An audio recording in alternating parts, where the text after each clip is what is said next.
Your first build prompt, from idea to starter app plan. 02 Ship Claude Basics. Lesson 1, Video 3. This is the video where everything comes together.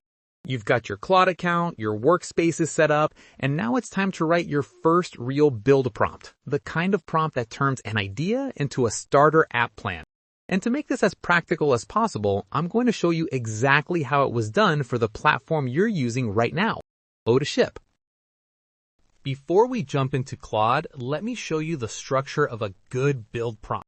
Every effective prompt I've ever written has 4 parts: the goal, the constraints, the tech preference, and the success criteria. Let me break each one down. First, the goal. This is 1 or 2 sentences that describe what you want to build and who it's for. Be specific. Build me an app is too vague. Build a learning portal that helps non-programmers learn AI coding. That gives Claude something to work with. The goal should clearly state what are you building, who is it for, and what problem does it solve. Second, constraints. These are the boundaries and requirements. What must be included? What's the target audience? Any limitations? Constraints help Claude make better decisions instead of guessing. For example, for O2Ship, we specified target audience is absolute beginners.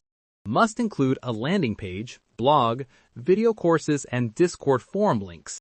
Content managed through simple files. No complex CMS needed initially. Third, tech preference. Now, if you're a complete beginner, it's totally fine to say no preference or something simple I can run in a browser. But if you know you want a specific technology, maybe because someone recommended it or because a hosting service requires it, include it here. Claude will suggest technologies if you don't specify. For O2Ship, we chose Next.js with TypeScript, Tailwind CSS, and Vercel for hosting.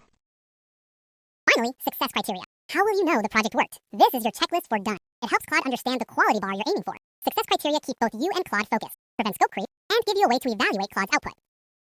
Now, here's the secret weapon. One line that dramatically improves Claude's output. At the end of your prompt, add this: before generating anything, please ask me clarifying questions. This single line changes everything. Instead of Claude guessing about things it's unsure about, it will ask you smart questions first, and your answers to those questions make the final output much better. When I use this for O2Ship, Claude asked me things like, do you need user authentication? And how should courses be organized? And questions I hadn't even thought about yet.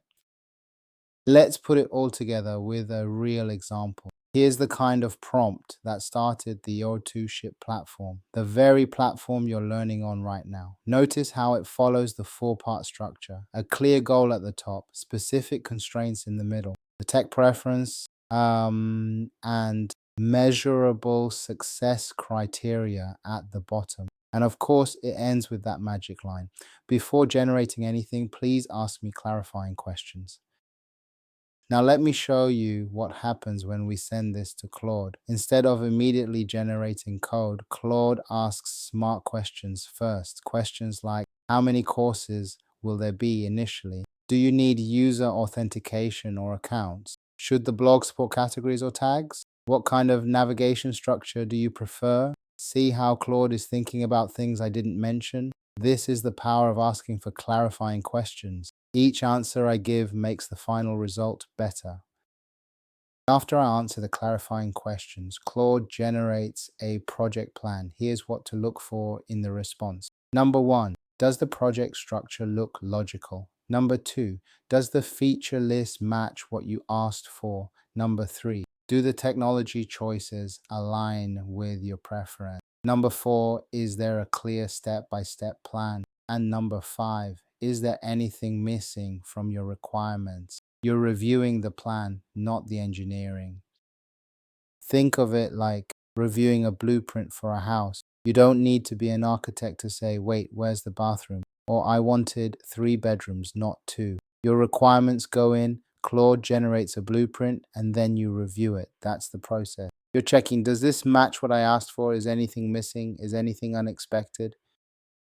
Here's where iteration comes in. No first response is perfect, and it doesn't need to be. Notice how I'm being specific about what I want changed. I'm not saying make it better. That's too vague. I'm saying exactly what to add or adjust. This is the skill of iteration. Clear, specific feedback that gives Claude direction. Look at the difference between the first version and the updated version after just one round of feedback.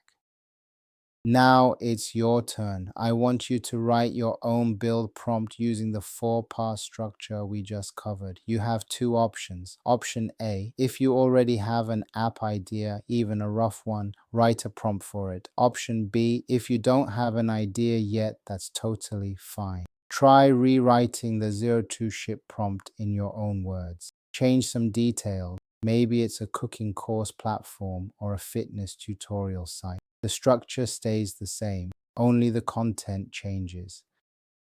Here's your prompt template. Just fill in the blanks. I want to build something that helps someone to solve some problem. Then add your constraints, your tech preference, or just say no preference, and your success criteria. And always end with, before generating anything, please ask me clarifying questions. Save this to your prompts folder so you can reuse it later. Let's recap what you just learned. Number 1, a good build prompt has 4 parts: goal, constraints, tech preference, and success criteria. Number 2, ask clarifying questions first is the secret weapon. Number 3, review the plan, not the code. Think of it as reviewing a blueprint. And number 4, iteration means specific feedback, not just make it better. Before we wrap up, here's your homework for lesson 1. Exercise 1. Analyze the Zero2Ship requirements. Study the requirements document. Identify what's clear, what's missing, and what questions you'd ask. This should take about 20 minutes. Exercise 2. Write your first Claude build prompt, either for your own idea or rewrite the Zero2Ship prompt in your own words. Make sure to include all 4 sections, about 25 minutes. And exercise 3, run your prompt and capture the outputs. Paste it into Claude, answer the clarifying questions, and compare the results to what Zero2Ship actually built. This one takes about 45 minutes, but it's the most rewarding. And with that, you've completed lesson 1. You know what Claude is, your workspace is set up, and you've written your first build prompt. That's huge. You're ready to build. In lesson 2, we'll take the next step, actually building your first page with Claude. You'll go from a prompt to a real visible web page. The ideas are about to become real. Join our Discord to share your prompts and connect with other builders. Great work today. See you in the next lesson.